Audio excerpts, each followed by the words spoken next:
Chrono Cross, why are you hated so? It's a question worth asking. In its own right, it was a relatively solid game. It's no big secret that I consider the soundtrack to be some of the greatest works of video game composition. It's got a lot of playable characters, it's got a lot of beautiful locales, it's got a ton of interesting things that happen during the 40 or so hours of gameplay that make you want to press forward farther and farther to finally see what it all means. The game even got pretty good reviews, so I mean, what gives? Now, to be fair, not everyone hates this game, contrary to popular belief. A lot of people are actually quite fascinated by it. They argue that while it has maybe too many playable characters, when the game actually takes the time to develop certain ones, they have better depth than any of the characters from Chrono Trigger.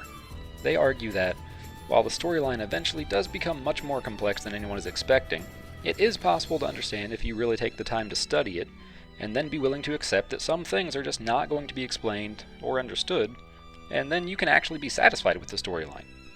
And yes, there are plot holes and inconsistencies, but then again, those in themselves don't necessarily make something inherently bad. After all, when you really start to dissect the metaphysics of the Chrono universe, you'll actually find more plot holes in Chrono Trigger than you will in Chrono Cross, and yet Chrono Trigger is still regarded as the masterpiece, so why does Chrono Cross not get cut that slack?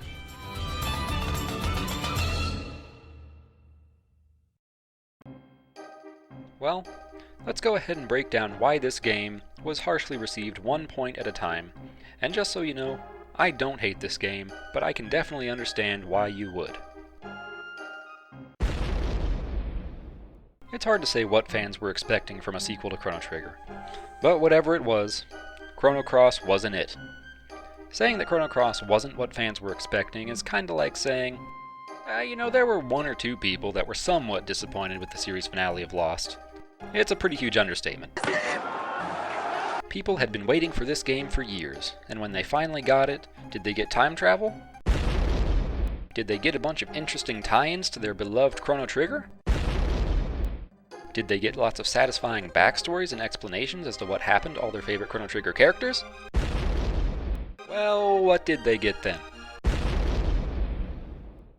When Chrono Cross really starts winding down, and I mean like the final 2 hours of the game kinda winding down, you begin to realize the fact that Chrono Cross has not only left you hanging as far as closure goes, it's actually gone ahead and murdered all of your Chrono Trigger memories. Did Chrono and Marley grow up together and get married and have kids and live happily ever after? No, actually they're probably dead. What's up with Luca these days? Well, she started an orphanage, but it was burned to the ground, and she's dead. Frog and Ayla? Well, since they both returned to their own time periods. Robo? In a very long, complicated string of events, he was integrated into the supercomputer called Fate. And furthermore, do we get to explore some of our old favorite places from Chrono Trigger? Nope.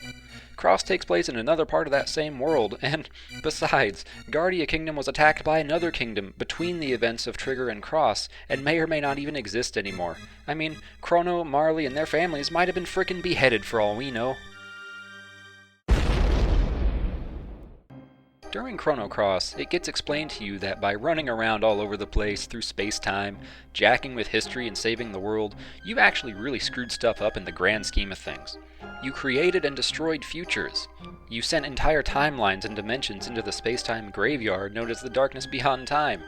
Yep, all that time and work you put into Chrono Trigger, all the good you thought you were doing, and as it turns out, it would have been better if you had just left well enough alone. Maybe this is more of a personal thing, I don't know, but it bugs me that the creators of this game have gone on record, to say that it's not a sequel, but is an entirely new game. A lot of players defend this position simply because the game's producers say it. Then again, I mean, how can you not be persuaded by this rock-solid logic?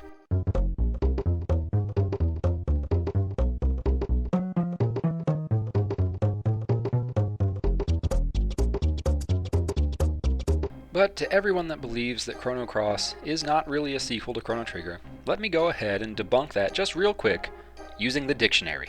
Sequel, noun, definition number 1, a published broadcast or recorded work that continues the story or develops the theme of an earlier one. Definition number 2, something that takes place after or as a result of an earlier event. Yeah, so, I mean, that kind of takes care of that. But I mean, there are more obvious things too, like characters from Chrono Trigger appearing, areas from Chrono Trigger being referenced, events from Chrono Trigger being referenced, a boss from the main storyline of Chrono Trigger being a main boss in Chrono Cross, said main boss being fused with a main character from Chrono Trigger, both games having the word Chrono in the title. So will you just admit that it's a sequel already? Just saying it's not a sequel doesn't make it not a sequel. Even the game's creators saying it's not a sequel doesn't make it not a sequel. It's almost like the game's producers were trying to justify the differences between the two games when people got upset with them. And while I doubt that's actually what they were doing, I mean, either way, they should have just stuck by their guns. Yes, it's a sequel. No, it's not tightly connected to the first installment, but it's still a good game.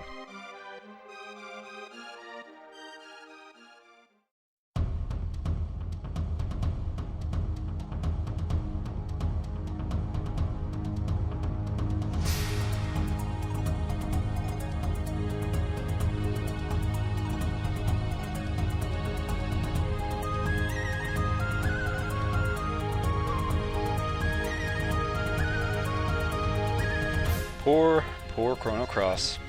Contrary to what you read, it was a solid game. But just being a solid game wasn't enough. This was the long-awaited sequel to Chrono Trigger, widely renowned as one of the greatest games ever created. So now the big question: do all these things make it a bad game? I don't think it does. It wasn't what people were expecting, and it has a storyline that requires an open mind and maybe a degree in quantum mechanics to really get your head around, but once you really start reading into it, it's really fascinating.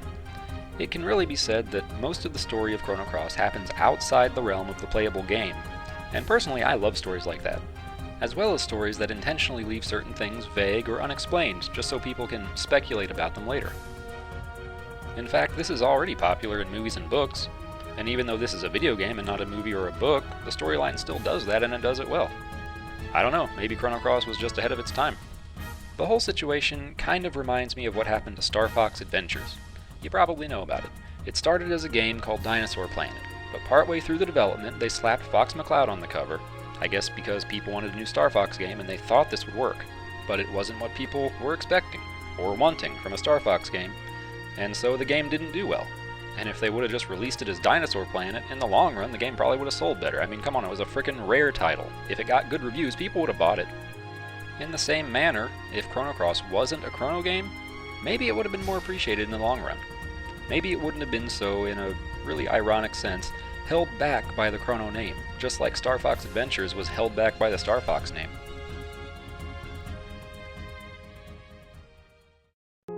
But, sadly, the world will never know.